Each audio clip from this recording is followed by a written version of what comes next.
Hai semua, kembali lagi di channel YouTube aku, di mana channel YouTube ini akan membahas tentang kebidanan, baik itu teori kebidanan, tips dan trik di kebidanan, dan juga yang terpenting adalah soal-soal tentang kebidanan. Di sini teman-teman itu bisa belajar untuk mempersiapkan diri menghadapi UKOM, baik itu untuk mahasiswa D3 ataupun profesi bidan. Dan bagi teman-teman yang juga persiapan CPNS ataupun P3K, bisa banget belajar di channel YouTube aku. Oke, kali ini kita akan belajar tentang hipertensi dalam kehamilan, karena soal hipertensi dalam kehamilan ini cukup sering kita jumpai, baik itu dalam UKOM ataupun CPNS kesehatan. Oke, kita langsung ke soal yang pertama. Seorang perempuan usia 28 tahun, G1P0A0 dengan usia kehamilan 34 minggu datang ke IGD dengan keluhan sakit kepala hebat sejak 2 hari yang lalu, pandangan kabur, dan bengkak pada kaki serta tangan. Hasil pemeriksaan, tensi 170/110, protein urin positif 3, refleks patella hiperaktif, edema pretibial, dan DJJ 148 kali per menit. Nah, kira-kira dengan kasus seperti ini, mana nih jawaban yang benar? Jadi jawaban yang benar adalah preeklamsi berat. Kenapa jawabannya preeklamsi berat? Di sini sudah ada pembahasannya. Yang pertama, preeklamsi berat ini ditandai dengan tekanan darah lebih sama dengan 160/110 mmHg. Sedangkan yang kita ketahui di sini tekanan darahnya 170/110. Untuk protein urin sendiri ini lebih sama dengan positif 2, dan di sini kita bisa lihat positif 3. Serta ditandai dengan nyeri kepala hebat dan gangguan penglihatan yang bisa kita lihat di atas ini.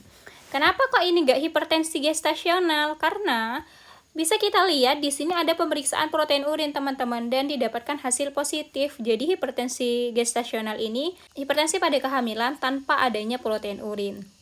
Oke. Nah, sedangkan preeklamsi ringan, ini gejalanya di bawah ini. Jadi, tekan darahnya di bawah 160 dan juga yang lainnya. Nah, untuk eklamsi, kenapa ini kok gak masuk eklamsi? Karena di sini ini gak ada kejang, maka ini bukan eklamsi. Nah, terus yang terakhir, hipotensi, apalagi ini. Karena bisa kita lihat, tensinya itu kan udah 170, sedangkan hipotensi itu kan artinya kekurangan tekanan darah atau tensi darahnya rendah. Tentunya jawaban E ini adalah salah. Oke teman-teman, kita lanjut ke soal yang lainnya. Jadi untuk soal yang nomor 2, seorang perempuan usia 30 tahun, G2P1A0, usia kehamilan 36 minggu, dibawa ke IGD setelah mengalami kejang. Oke, nah selama kurang lebih 2 menit di rumah. Sebelumnya, pasien mengeluh sakit kepala hebat dan pandangan kabur. Tidak ada riwayat epilepsi. Hasil pemeriksaan, tekanan darah 170, protein urin positif 3, refleks patella hiperaktif, edema pretibial positif, keadaan saat ini kompos mentis lemah post iktal. Untuk DJJ 150, TFU sesuai usia kehamilan. Nah, kira-kira dengan kasus seperti ini jawabannya apa? Ya, betul sekali, jawabannya adalah eklamsi. Kenapa kok bisa eklamsi? Karena di sininya ada kejang. Berapapun tensinya, sekalipun tensinya 150 ataupun 160 sudah masuk ke eklamsi. Jadi seperti itu ya. Seorang perempuan usia 24 tahun, G1P0A0, usia kehamilan 32 minggu datang ke poli kandungan dengan keluhan kaki bengkak sejak 3 hari. Pasien tidak mengeluh sakit kepala, berarti tidak ada keluhan ya. Oke, tekanan darahnya 145/95, protein urin positif 1, refleks patella normal, edema prebital positif 1, keluhan kejang tidak ada, keadaan umum baik. Nah, kira-kira kalau seperti ini apa ya jawabannya? Nah, kalau soal seperti ini, jawabannya adalah preeklamsi ringan. Kenapa kok bukan hipertensi gestasional? Karena di sini ada positif protein urin, sedangkan hipertensi gestasional itu tidak ada yang namanya positif protein urin. Terus kenapa kok bukan preeklamsi berat? Karena di sini bisa kita lihat bahwa tekan darahnya itu kurang dari 160, teman-teman. Dan protein urinnya juga plus 1. Terus kenapa kok gak eklamsi? Karena di sini gak ada keterangan bahwa ibu itu kejang, jadi dia itu bukan eklamsi. Kenapa kok gak impending eklamsi? Karena di sini tidak ada keluhan seperti halnya pasien tidak mengeluh sakit kepala, pandangan kabur maupun nyeri ulu hati. Jadi tidak ada keluhan bahwa preeklamsi yang dialami ibu ini akan mengarah kepada eklamsi. Jadi seperti itu. Oke teman-teman, gimana? Udah paham kan? Oke, kalau sudah paham, kita lanjut ke soal berikutnya. Ini ada soal, seorang perempuan usia 26 tahun, G2P1A0, usia kehamilan 31 minggu, datang ke poli kandungan untuk kontrol rutin. Pasien mengeluh sedikit pusing namun tidak disertai pandangan kabur, nyeri ulu hati maupun bengkak berlebihan. Gerakan janin aktif dirasakan. Kita lihat tekanan darahnya 140 dan kita lihat di sini PU-nya, protein urinnya negatif, refleks patelanya normal, edema minimal, keluhan kejang tidak ada, keadaan umum baik. Kira-kira ini jawabannya apa?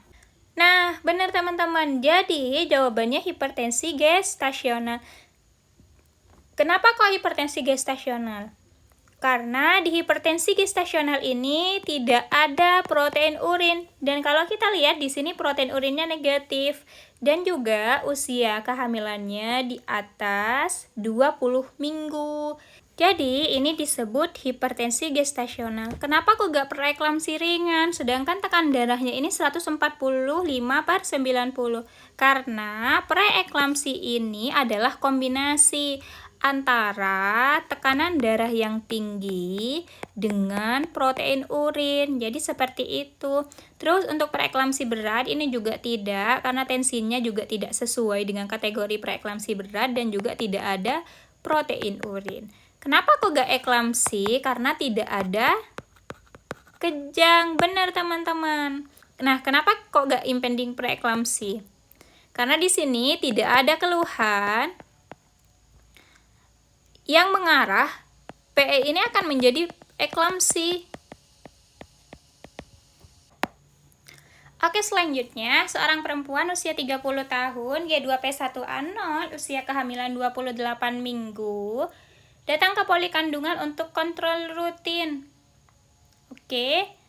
Pasien mengatakan sejak 2 tahun yang lalu didiagnosis hipertensi dan rutin meminum obat. Pasien tidak mengeluh sakit kepala, pandangan kabur, nyeri ulu hati maupun bengkak berlebihan. Gerakan janin masih aktif dirasakan. Tekanan darahnya 150/95, protein urinnya negatif, refleks patelanya normal, edema tidak ada, keluhan kejang tidak ada, keadaan umum baik. Riwayat hipertensi sejak 2 tahun sebelum hamil. Jadi ibu ini sudah memiliki riwayat hipertensi nih sebelum hamil. Kira-kira ini diagnosisnya apa ya? Oke teman-teman, jadi kalau kasus seperti ini jawabannya adalah hipertensi kronik. Kenapa kok bisa hipertensi kronik? Kenapa kok gak hipertensi gestasional? Padahal kan di sini sudah ada keterangan bahwa protein urinnya negatif. Karena teman-teman, bedanya hipertensi gestasional dengan hipertensi kronik ialah hipertensi gestasional ini hipertensi yang muncul karena kehamilan. Jadi sebelum hamil, dia itu tidak ada riwayat hipertensi. Nah, karena di sini ada riwayat hipertensi, maka itu disebut hipertensi kronik.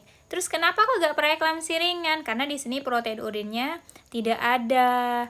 Dan terus kenapa gak disebut preeklamsi berat? Tekanan darahnya juga 150 kayak gitu. Terus kenapa kok gak eklamsi? Karena eklamsi ini adalah kejang. Kayak gitu teman-teman. Ini aku sudah buatkan tabel tentang macam-macam hipertensi dalam kehamilan. Baik itu preeklamsi eklamsi, impending eklamsi, hipertensi kronik, ataupun hipertensi gestasional.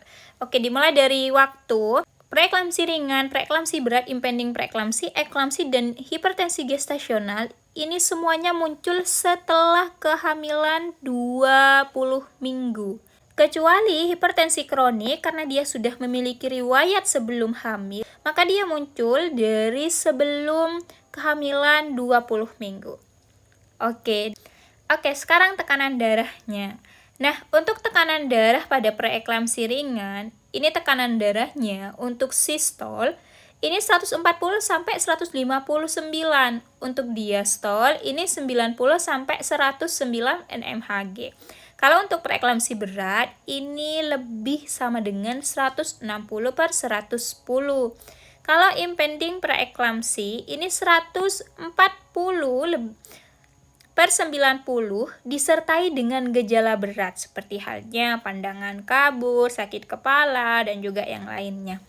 Terus untuk eklamsi ini bervariasi teman-teman. Jadi tekanan darah berapapun kalau itu sudah terjadi kejang, maka itu termasuk eklamsi. Untuk hipertensi kronis, jadi ini lebih sama dengan 140 per 90 mmHg dimulai sebelum hamil. Oke, dapat dipahami. Nah, yang ini teman-teman, 104 lebih sama dengan 140 per 90 mmHg tanpa protein urin untuk hipertensi gestasional. Oke, teman-teman sudah dipahami untuk tekanan darahnya. Nah, oke, kita lanjut ke protein urin. Untuk protein urin, untuk preeklamsi ringan, ini positif 1. Untuk preeklamsi berat, ini lebih sama dengan positif 2. Nah, untuk impending, ini bisa ada atau tidak ada. Terus untuk eklamsi, bisa ada atau tidak ada. Hipertensi kronik biasanya tidak ada. Hipertensi gestasional ini tidak ada. Dan ini yang menjadi ciri khas paling kuat dari hipertensi gestasional, di mana dia tidak ada yang namanya protein urin. Oke. Nah, selanjutnya untuk gejalanya, untuk preeklamsi ringan, sakit kepala ringan, pandangan kabur, ringan mual. Preeklamsi berat, sakit kepala hebat, pandangan kabur, nyeri ulu hati, mual muntah. Impending eklamsi, sakit kepala hebat, pandangan kabur, nyeri ulu hati, mual muntah. Jadi ini sama ya. Terus eklamsi ini kejang. Terus hipertensi kronik ini biasanya tidak ada keluhan, sama dengan hipertensi gestasional. Jadi di awal-awal dia biasanya tidak ada. Nah, jadi dia biasanya tuh tidak ada keluhan. Terus untuk refleks patella, preeklamsi ringan normal, preeklamsi berat hiperrefleksia, impending juga sama, dan eklamsi juga sama saat sadar kembali. Hipertensi kronik ini normal, hipertensi gestasional juga normal. Itu ya bedanya untuk refleks patella ini. Nah, sekarang edema. Untuk preeklamsi ringan, ini edemanya ringan teman-teman. Jadi pitting edemanya plus 1. Kalau preeklamsi berat, ini pitting edemanya plus 2 atau plus 3. Terus untuk impending preeklamsi, karena dia sudah mengarah ke eklamsi, ini biasanya edemanya tuh berat. Terus eklamsi ini bisa berat, kayak gitu. Terus hipertensi kronik bisa ada atau tidak ada edemanya. Nah, terus untuk hipertensi gestasional, ini ringan untuk edemanya ataupun tidak ada edema. Terus selanjutnya yaitu nyeri ulu hati pada preeklamsi ringan itu tidak ada. Preeklamsi berat itu ada, impending itu ada, eklamsi ini bisa ada. Terus hipertensi kronik ini tidak ada, hipertensi gestasional ini tidak ada. Untuk trombosit, ini untuk preeklamsi ringan ini normal, preeklamsi berat ini kurang dari 100.000. Terus untuk impending ini bisa menurun, eklamsi juga bisa menurun, hipertensi kronik ini normal, hipertensi gestasional ini normal, oke? Nah, untuk dampak pada janin dan plasenta pada preeklamsi ringan dapat terjadi IUGR, plasenta efusiensi ringan. Nah, untuk preeklamsi berat ini bisa terjadi IUGR, gawat janin, dan sulosio plasenta. Terus impending placenta ini berisiko tinggi, eklamsi ini berisiko sangat tinggi, hipertensi kronik ini dapat terjadi. Terus untuk hipertensi gestasional ini dapat terjadi ringan. Penata laksanaan utamanya. Jadi kalau seumpamanya nih, teman-teman menemukan soal dengan kasus preeklamsi ringan, kira-kira apa nih yang harus kamu lakukan sebagai bidan kayak gitu.